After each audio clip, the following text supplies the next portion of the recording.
Hello defence viewers, तो कैसे हैं आप सब। स्वागत है आप सभी का हमारे आज की इस वीडियो में जो कि बेस्ड है इंडियन नेवी पर। तो दोस्तों, Indian navy Indian arm forces की एक नेवल ब्रांच है।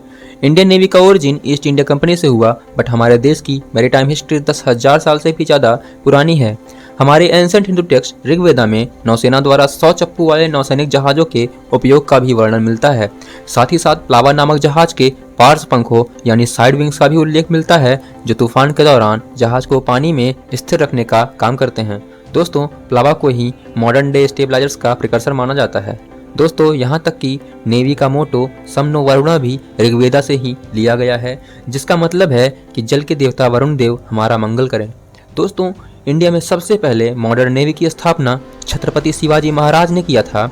उन्हें ही फादर ऑफ मॉडर्न नेवी कहा जाता है। मराठा नेवी को दो नोटेबल एडमिरल्स सिधोजी गुजर और कान्होजी आंग्रे कमांड करते थे। दोस्तों, मराठा नेवी में 800 से ज़्यादा naval ships specially stealth attack के लिए और 60 वार क्लास शिप्स यूज़ होती थी। दोस्तों, स्टेल्थ अटैक का मतलब दुश्मन को बिना पता लगे उसके काफ़ी पास पहुंचकर उस पर अटैक करना होता है, जिसमें मराठा नेवी माहिर थी। बट आंग्रे कान्होजी की डेथ के बाद मराठा नेवी की ताकत में काफ़ी गिरावट आई और धीरे धीरे मिड 18th सेंचुरी तक इसके गौरवशाली इतिहास का अंत हो गया। दोस्तों, 15 अगस्त 1947 को इंडिया पाक पार्टीशन के दौरान ब्रिटिश रॉयल इंडियन नेवी को रॉयल इंडियन नेवी और रॉयल पाकिस्तान नेवी में बांट दिया गया और 1950 में भारत से डोमिनियन स्टेटस हटने के बाद इसके नाम से रॉयल प्रीफिक्स को हटाकर इंडियन नेवी रखा गया। इसके साथ ही नेवल वेसल्स के नाम के पहले लगने वाले प्रीफिक्स HMIS यानी हिज मैजेस्टीज इंडियन शिप्स को हटाकर INS यानी कि इंडियन नेवल शिप्स रखा गया। दोस्तों, हमारी नेवी एक ब्लू वाटर नेवी है, यानी कि ये एक ग्लोबली खुले समुंदर और गहरे पानी में भी ऑपरेट करने में सक्षम है।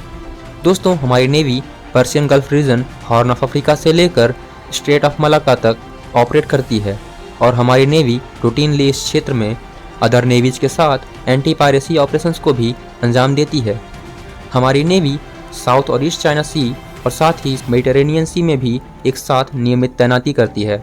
दोस्तों, बात करें हमारी इंडियन नेवी की रैंक स्ट्रक्चर की, तो नेवी का रैंक स्ट्रक्चर इंडियन आर्मी की ही तरह 3 पार्ट्स में डिवाइडेड है। इसमें कमीशन्ड, जूनियर कमीशन्ड और नॉन कमीशन्ड रैंक्स आती हैं। दोस्तों, नेवी में सबसे ऊंची rank admiral of the fleet की होती है, जो आर्मी के फील्ड मार्शल रैंक के इक्विवेलेंट होता है। अभी तक नेवी में admiral of the fleet rank कोई भी नेवी ऑफिसर प्रमोट नहीं हो पाया है। नेवी और आर्मी की इक्विवेलेंट रैंक्स कुछ इस तरह हैं: admiral of the fleet, admiral, vice admiral, rear admiral, commodore, captain, commander, lieutenant commander, सब लेफ्टिनेंट और जूनियर कमीशन रैंक्स में सबसे ऊपर मास्टर चीफ पेटी ऑफिसर फर्स्ट क्लास, फिर मास्टर चीफ पेटी ऑफिसर सेकंड क्लास और फिर चीफ पेटी ऑफिसर आते हैं। जबकि नॉन कमीशन रैंक्स में सबसे ऊपर पेटी ऑफिसर्स, फिर लीडिंग सीमैन, सीमैन 1 और सीमैन 2 आते हैं। दोस्तों, बात करें नेवी के कमांड्स और ऑर्गेनाइजेशन की, तो इंडिया के प्रेसिडेंट इंडियन नेवी के सुप्रीम कमांडर के रूप में कार्य करते हैं। इसका headquarter Indian defence headquarter ministry of defence new Delhi में स्थित है। इंडियन नेवी के ऑर्गेनाइजेशनल स्ट्रक्चर को नेवी चीफ द्वारा हेड किया जाता है, जो कि एक सीनियर मोस्ट एडमिरल रैंक के ऑफिसर होते हैं। करंट में chief of navy staff admiral R Hari Kumar ji हैं। Chief of navy staff navy का चीफ कमांडिंग अथॉरिटी होता है। दोस्तों, हमारे chief of navy staff integrated defence headquarter को भी हेड करते हैं, जो न्यू दिल्ली में बेस्ड है। नेवी चीफ के असिस्टेंट को vice chief of naval staff कहते हैं, जो कि एक 3 स्टार वाइस एडमिरल रैंक का ऑफिसर होता है। वर्तमान में vice chief of navy staff vice admiral Satish Namdev Ghormade ji हैं। इंडियन नेवी के डिप्टी चीफ को deputy chief of naval staff कहते हैं। ये भी एक वाइस एडमिरल होते हैं। वर्तमान में deputy chief vice admiral Ravneet Singh ji हैं। दोस्तों, हमारी इंडियन नेवी 2 ऑपरेशनल और 1 ट्रेनिंग कमांड को ऑपरेट करती है। हर एक कमांड को एक flag officer commanding in chief rank के वाइस एडमिरल द्वारा हेड किया जाता है। ईस्ट और वेस्ट दोनों कमांड्स में एक फ्लीट हैं, जिसे रियर एडमिरल द्वारा हेड किया जाता है। ईस्टर्न फ्लीट, जो कि विशाखापट्टनम में बेस्ड है, तो उसे flag officer commanding eastern fleet के द्वारा, और वेस्टर्न फ्लीट, जो कि मुंबई में बेस्ड है, तो उसे flag officer commanding in chief western fleet द्वारा हेड किया जाता है। इनमें से हर एक के पास कमोडोर कमांडिंग सबमरीन्स होती हैं। दोस्तों, बात करें इंडियन नेवी के द्वारा यूज़ होने वाली आर्म्स एंड इक्विपमेंट्स की, तो दोस्तों सबसे पहले आती हैं शिप्स। नेवी अपने लिए कई तरह के शिप्स यूज करती हैं, जिसमें सबसे पहले आता है एयरक्राफ्ट कैरियर। एक एयरक्राफ्ट कैरियर एक चलता फिरता समुद्री एयरबेस की तरह होता है। ये अपने ऊपर 2 से 3 स्क्वाड्रन फाइटर जेट्स, कुछ हेलीकॉप्टर्स और अदर टाइप के एयरक्राफ्ट लेकर चलता है, जिससे ये बहुत ही ज़्यादा घातक हो जाता है। भारत के पास वर्तमान में एक एयरक्राफ्ट कैरियर ऑपरेशनल है, बाकी अभी ये कैरियर टेस्टिंग फेज में है और जल्द ही नौसेना में शामिल होने की संभावना है। इसके अलावा 11 डिस्ट्रॉयर्स जो कि तबाही को अपने साथ ले चलते हैं। दोस्तों डिस्ट्रॉयर्स अपने साथ बहुत सारे डिफरेंट टाइप के dangerous weapons, missiles, torpedoes, radars, lasers and electric warfare system से लैस होते हैं। और बाकी इंडियन नेवी के पास 13 फ्रिगेट्स, एक amphibious transport dock, 8 landing ships, 23 corvettes और कुछ स्मॉल पेट्रोल वेसल्स भी हैं। दोस्तों 2017 में एयरक्राफ्ट कैरियर INS विराट के अपने सर्विस से डिकमीशन हो जाने के बाद भारत के पास केवल एक कैरियर बचा, जो कि INS विक्रमादित्य है। इंडियन नेवी के पास 45 MiG-29 के रशियन कॉम्बैट फाइटर्स और 14 कैमो के A-31 एवैक्स helicopters, 11 Boeing P-8I maritime patrol aircrafts मौजूद हैं। P-8I को सबमरीन किलर के नाम से भी जाना जाता है। इसके अलावा HAL ध्रुव, कैमो 27, HAL चेतक, सी हॉक जैसे हेलीकॉप्टर्स के साथ साथ हेरॉन TP, DRDO लक्ष्य और अमेरिकन ओरिजिन की MQ-9 रिपर ड्रोन्स भी नेवी यूज़ करती है।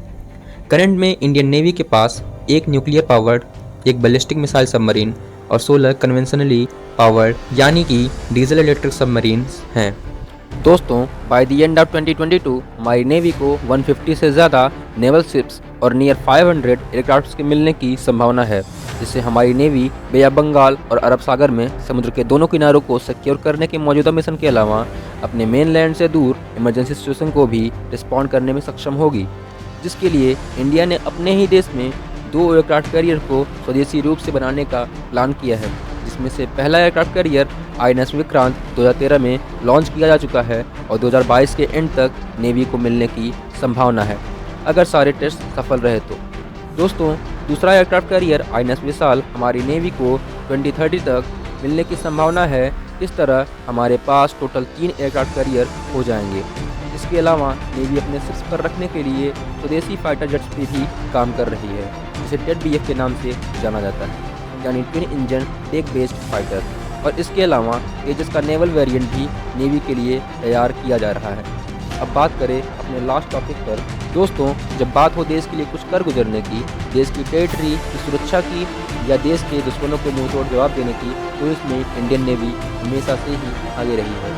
अपनी ओरिजिन के बाद से अब तक इंडियन नेवी ने कई वॉर्स एंड ऑपरेशंस को कंडक्ट किया है, जिसमें से कुछ मेजर वॉर्स हैं: first opium war, second opium war, world war 1, world war 2, Portuguese Indian war, Indo Pakistani war और कुछ मेजर ऑपरेशंस भी हैं, जैसे operation trident, operation python, operation Lal Dora, operation cactus, operation Talwar and operation लार्स आर ब्लूमिंग। तो दोस्तों इंडियन नेवी के ऊपर बनी आज की हमारी ये वीडियो हम यहीं पर एंड करते हैं। अगर आपको हमारी वीडियो अच्छी लगी तो प्लीज़ वीडियो को लाइक करें, चैनल को सब्सक्राइब करें और अगर आपकी कोई सलाह या सुझाव हो तो हमें कमेंट में ज़रूर बताएं। और ऐसी ही इंटरेस्टिंग वीडियोस को देखने के लिए बने रहिए हमारे साथ, देखते रहिए डिफेंस इन्फो। जय हिंद, वंदे मातरम।